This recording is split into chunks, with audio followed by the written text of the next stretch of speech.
If your president does not wake up and work for this country, my friend, I'm not about to keep quiet. You've not even had enough of me. You are just starting.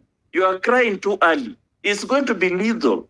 We are going into election, and if unless that president knows why he was elected and does the right thing, so that Caleb has nothing to say about him, you are going to hear Caleb until Jesus comes.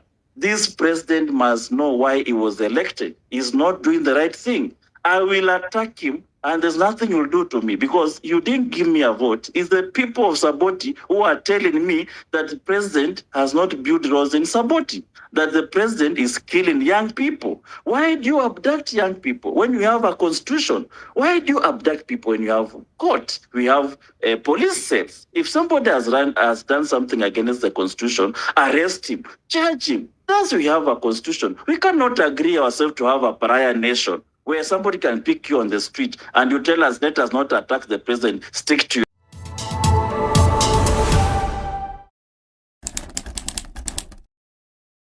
There are also a number of issues that have been asked on foreign relations and what is happening in Sudan, what's happening in Tanzania, which is very unfortunate.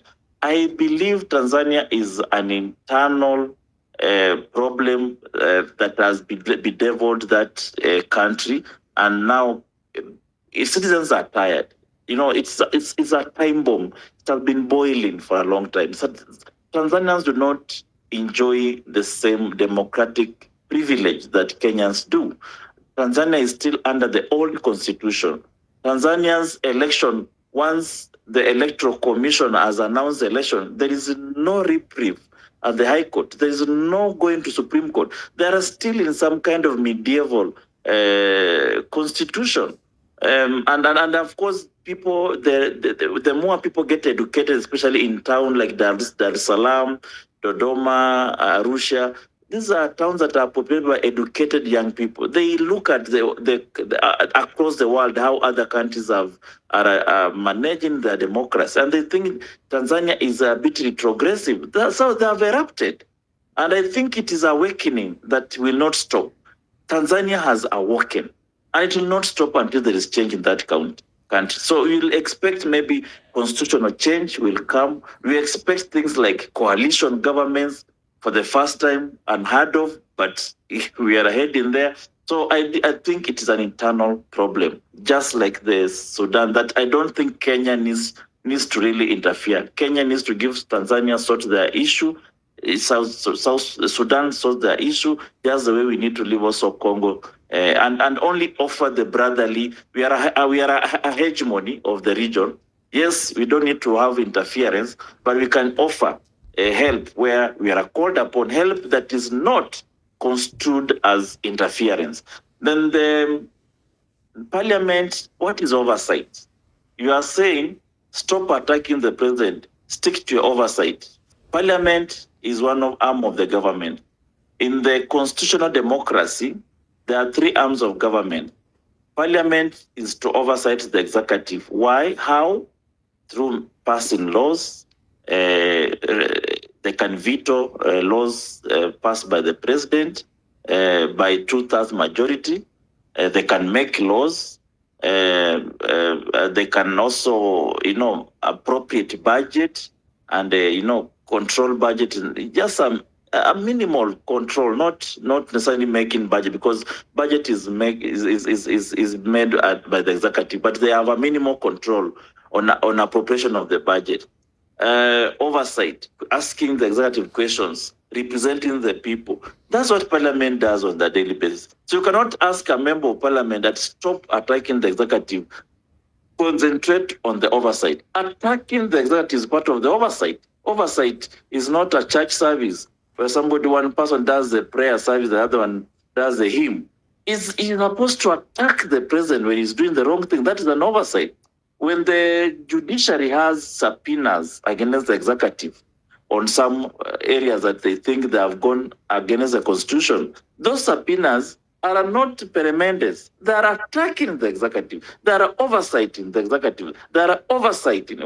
When Supreme Court, when the judiciary overrules some laws that have been passed by parliament, they are attacking parliament. They are not Bombelezar in parliament. So an oversight is not a child play. An oversight is supposed to be legal. So when I go and say the president is wrong in this thing, it's part of oversight in the executive. I'm not supposed to walk to the president and tell, hey, yo, maze apa ebure kebisha pana. That is not oversight. Oversight is attacking. So I'm actually doing my work.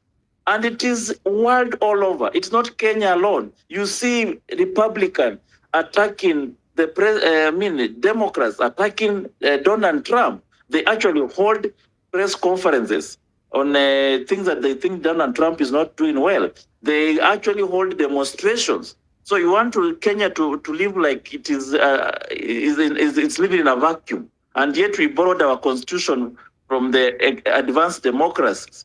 So let's not just imagine. I think some people who come to this space, and I'm afraid to say, they have an imagination that you are attacking the president, you're attacking their person. You're not supposed to attack their person. My friend, you must live with that. Just learn to live with Caleb. Whether you like it or not, I will attack your president until he does the right thing. I know I'm not palatable on this forum to some people. I was not here. I didn't come here to be eaten. I'm not sweet, by the way. I'm too rough. And you better bear with me, because unless things are done well, I'll continue being rough to you until you go to the State House and tell your president, please do things right so that Caleb can keep quiet and he has nothing to say against you. If your president does not wake up and work for this country, my friend, I'm not about to keep quiet. You've not even had enough of me. You are just starting. You are crying too early. It's going to be lethal. We are going into election, and unless that president knows why he was elected and does the right thing, so that Caleb has nothing to say about him, you are going to hear Caleb until Jesus comes. This president must know why he was elected. He's not doing the right thing. I will attack him, and there's nothing you'll do to me, because you didn't give me a vote. It's the people of Saboti who are telling me that the president has not built roads in Saboti, that the president is killing young people. Why do you abduct young people when you have a constitution? Why do you abduct people when you have court? We have police cells. If somebody has done something against the constitution, arrest him, charge him. Thus we have a constitution. We cannot agree ourselves to have a pariah nation where somebody can pick you on the street and you tell us, let us not attack the president, stick to your oversight. You want our kids to be killed so that you are happy? No, this is a wrong regime that needs to be attacked. And that's why we attack it, whether it's in a funeral, in parliament, in TV, or in spaces like this one. We will attack this president until he shape up or he shape out. It is simple as that. And of course, we are not new. There are people who have condoned and collaborated with regime before. There are even at independence. Not everybody was a freedom fighter. There are those who are collaborators. Collaborators are here. They are listening to me. They are very mad that I'm talking like this. Collaborators are all over in any liberation. So I don't expect that people who are here are also not collaborators. There are collaborators on this space, and we'll call them out. We have no shame to call them out. That you cannot leave our kids being killed on the street and you come here and say, as we have to praise that president. No way. Those kids belong to people. Those are people's children. The president has children. What will happen if their children are killed carelessly? And there is no explanation to that. We are mad because this is not the country we envisage, that we'll have a country like this one. So that it has not happened to you. It's not your kid. So it is normal. But somebody is crying somewhere. The blood and the tears of one Kenya, it will affect the whole country. So we must talk against the government that is killing, abducting people, instead of either talking to them. In my constituency, if you look at the WhatsApp group of Saboti, you will see people abusing me. You will see people calling me all sorts of names. I've never killed or even abused them. I never killed them. You either talk to them, you listen to them, you convince them, or you just leave them. And that's why it's called a democracy. The majority will have their way, and the minority will have their say. We'll go for an election. The ones who believe in Caleb, they will give me vote. If they don't believe me majority, I will go home. And life moves on. You don't need to kill anybody.